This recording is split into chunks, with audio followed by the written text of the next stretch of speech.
me, it's Rems Entertainment. Rems Entertainment is a corporation. We're handling festivals, events. Diyan nga general manager namin si Aaron. So,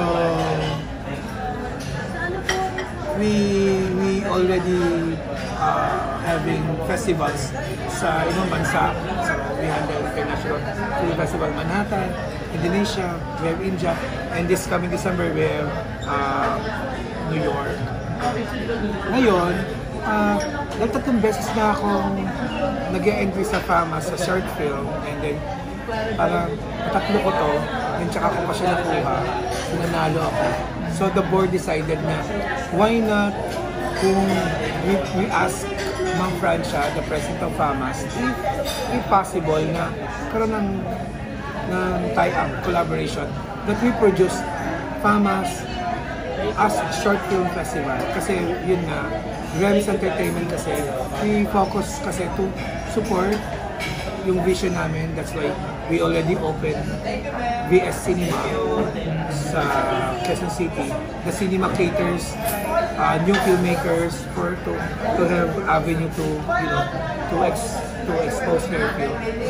So, nung nag-usap kami ni Ma'am Franz, initial talk, parang isang click yun eh, kasi pangarap namin talagang tumulong sa mga bagong filmmakers.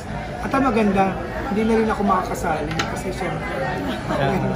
Pero tama ba ako, Direk Gabby, one of the short film then that won last 2024 is the Huling Sayo ni Erlene. Yeah, siya yung... may possible po ba na gawin din itong full length? Hindi siya possible. It's already in the pre-production stage. Wow. This year, may shoot na namin ang Huling Sayaw ni Erlene na full length. Full length. At dahil yun sa FAMAS so isipin mo, kung may mga short films na nanalo, then may mga producer na magtitiwala sa kanya, mas marami ang matutulungan natin na filmmaker, di ba? Kaya, thank you po. Thank you. Open po ba, Direk, ang short film na ito for the students lang or for the filmmakers mismo? This is open to all ages, all regions, all part of the country, even OFWs. As long na you meet the criteria for like 20 minutes, should be maximum 30 minutes kasama yung credits. It should be done from January 2024 to March 2025. Kailangan siya na palabas. Of course, kapag nagpasa ka, may checklist kasi doon. So, doon natin malalaman kung students yung nagpasa, original filmmakers, or is this an advocacy film? Kasi meron na separate award for that. So, ma-nominate din siya for Best in Advocacy Film, Best in Student Film, Best in Regional Film. So, magkakaiba yun. Hanggang itanghal natin ang kauna-unahang 2025 Best Short Film. And maganda kasi, ito kasi nakuha ko sa puso ni Ma'am Francia. Doon kasi sa main, merong Best Actress, Best Actor, Cinematography. Pero ba't sa short wala? Pero dahil kinuha nga natin yung vision ni Ma'am na, oh Ma'am, ano yun, bakit kailangan na ibigay natin It's sa mga always been my dream kasi to have an award for short film actors, actresses, and the people behind. Parang FAMAS, we go for excellence, not only for the artisans, but also for the directors, the people, the script writer, the editors, and everything. Na sana yung mga ganun, maibigay din dun sa mga short filmmakers. For all you know, mas marami ang short filmmakers than the mainstream. Because budget conscious, kaya. Sabi ko nga, may isang magandang phone lang, makakagawa ka na ng isang pelikula. And you can tell all in just 20 minutes. You don't need to have a lot of cast, pero ang story makikita mo at mauunawaan mo talaga sa puso mo at nakikita mo talagang may effort, may script writing, may pino, as in solid, malinis ang pagkagawa. Hindi katulad pagka nanonood ka ng mainstream, sometimes nalilito ka pa kung ano ang theme. sa daming naisisingit na kung ano-ano. But that is how the director does it. Wala na naman na tayo doon. Ang atin na lang is for us to be able to get, is the film really something that is Famas-worthy? When we say Famas-worthy, it has to be excellent. All this excellence you can find in a 20-minute film. When I was talking to, hindi ko na actually nasagot yung why Direct Gabby? Kasi when we met, hindi talaga kami magkakilala. Hindi kami magkakilala. We met in a Rotary event and we find ourselves dancing. He doesn't know I'm the Famas president. I don't know he is a director. And that is where our friendship started. I don't even know na siya yung may entry ng ganito. So, nothing at all. Alam naman tayo, pag nakikipagkaibigan tayo, you don't need to really explain who you are, who I am, and who we are. No. Kumbaga, instant click kami. Kaya, pero yung tatlo yun when he was like having the entry each time, every year, talo ako. Talo siya. Every year, talo talaga. And then, 3 years in a row. Yung pa-third year yun. I know, when he won, as we were talking, and naungkat niya, sabi niya, Madam, there was one time that you were talking to us and you said you wanted to have a short film festival. Now, I think that ito na yung realization ng dream ko na inulit niya, na gusto ko din gawin. But I cannot do it because ever since na-view-dan ako, wala na akong kapalitan ng kung ano man yung gusto kong i-discuss. So it's like, this is the dream I wanted. And all of a sudden, na-brought up niya, isn't it in the 70th Famas, nagturoon ako ng nominees night, na-promise ko yun sa kanila, don't worry, sabi ko, I'll do my thing. Gagawa tayo ng short film festival and awards night of your own, wherein you can also award the best actor, best director, best picture.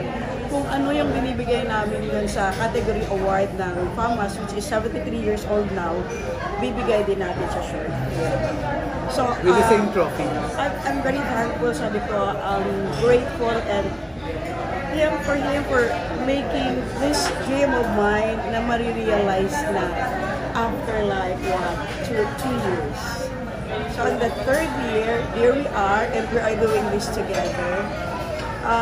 Wala kaming maraming pag-uusapan pa. All we wanted is to make this dream come true. Walang maraming consideration. Maybe sa entries, may limit po ba kung kailan na in-film? For example, may back 2026 pa, pwede pa po pa nila ipasa or from 2024? The eligibility requires you to kailangan meron kang public screening on January 2024 to March 2025. So kung ginawa mo naman siya ng 2023 or 2022, tapos wala ka pa ng mga public screening or wala ka pa it should be yung year na 2024. Say we're awarding it for 2025. What do you mean direct sa public screening? Kailangan meron ticket niya? No. The difference between, isa full length siguro, pero the difference between sa short film festival, usually pinapanood lang siya sa school, napanood lamang siya sa of course, a plus factor, sa school okay na yun.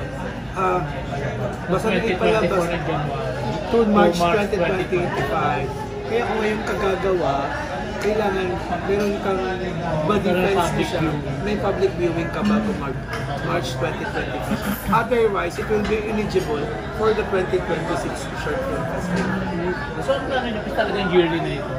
Hopefully, yearly. It's going to be a yearly. Actually, we're praying pa nga na this year, next year, kapag in God's provision, maybe we'll be having a grant na kung may pumapasok ng mga sponsors and everything, na yung mga gustong tumulong. Kasi ngayon, daw hindi ko man nasasabi kay Madam Francia, pero initially, while we're having this, may mga tao na instead na mag-support for today, for this year, yung gusto nila na, next year, pag meron, baka pwede na tayo mag-abot ng grant sa kanila.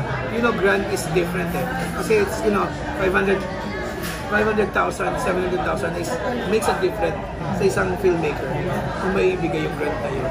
So, we're just, making these things happen sa blessing ni Lord, next year, we pray na maging ganun. And with Kim, syempre. Directly have plans ba na magkaroon ng sariling programs or activities in short film festival ng FAMAS? Sorry, what's it? Do you have, meron bang sariling program or activities? Yes. Aside from the... From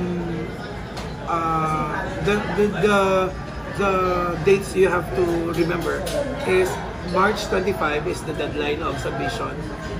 April, around first week of April, pero we're targeting April 6, diba, Aaron? It's the announcement of nominees. May 3 to 9, that will be the festival proper. So, festival proper means we are giving venue for all of you to watch this short film before they judge. Okay? So, hindi walang gulatan na bakit siya naging best. So, magugulat ka pag hindi mo pinanood. May screening. Yes, we have a screening. So, open to public ba yung screening? It is or- open to public. Of course, there will be a minimal amount of payment to cover the cost of the festivals. Pero it's minimal lang naman. Then, May 10 will be awards night in Music museum. Aaron is our general manager, Ren's general manager. So it's May 10 May 10. will be Music Museum Awards.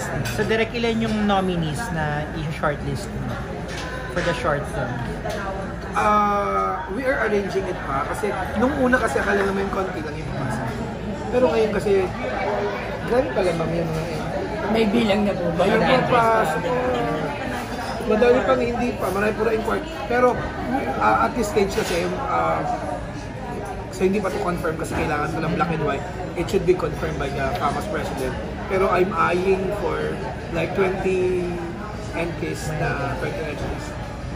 Bukod pa po yung mga nominees for special mga student film. Best advocacy sa yung mga ganun. Do we have the list na rin po ba ng jurors na tatayo for the short film festival?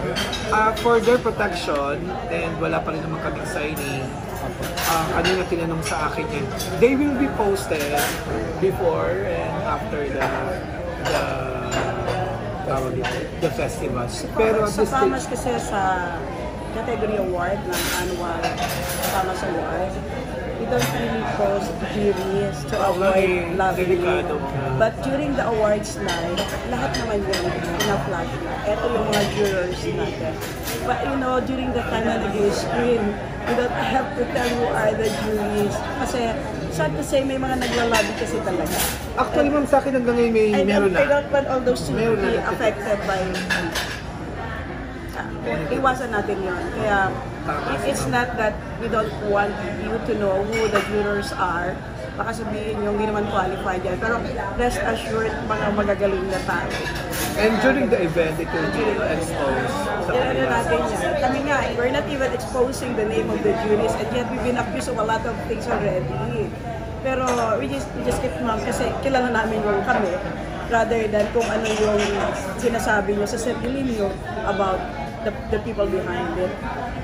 Certainly we don't mind it, but we're just praying na sana wag ganon. Kaya I'm just telling it now that please protect your jurors.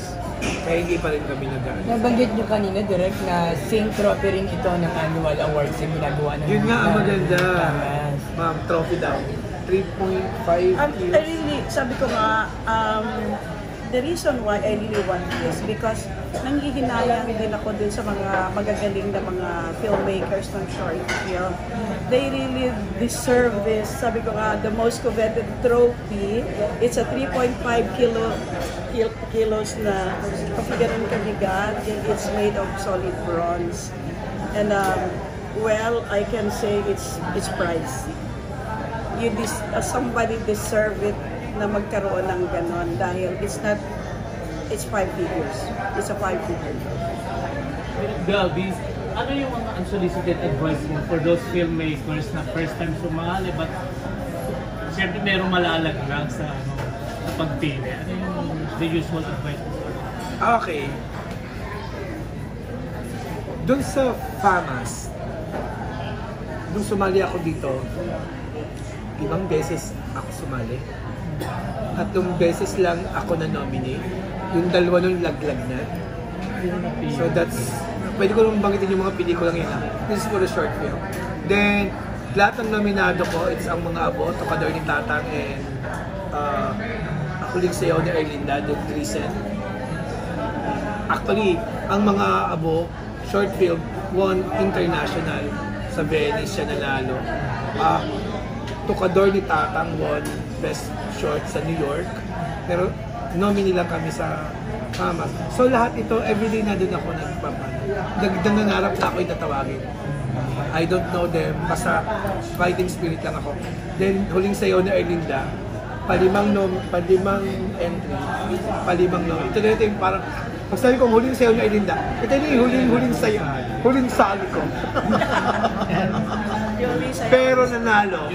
At ang lakas ng loob ko kasi nag-invite pa ako ng mga kapatid. Yung gut feeling lang. Pero hindi ko talaga alam na ako yung mananalo. So, kasi pag gumagawa ka ng short film, kung talagang filmmaker ka, ano tawag sa pelikula, yun yung trophy mo. Kaya ako, ang dami kong trophy dahil gawa lang ako ng gawa. And hindi ako kasing galing ng isang gawa lang, magaling ka na. Hindi. Talagang, kung bibilangin mo yung short film ko, kulang yung mga daliri ko, pati ngipin ko, para bilangin yung lahat ng nagawa ko. Like, konting ano lang gawa ko. So, kayo na gusto mong sumali, gawa lang ng gawa. And, darating yung time na mahahawakan niyo yung sarili niyong famous trophy. At hindi naman mangyayari yun kung hindi ka sasali. Direct, yun naman first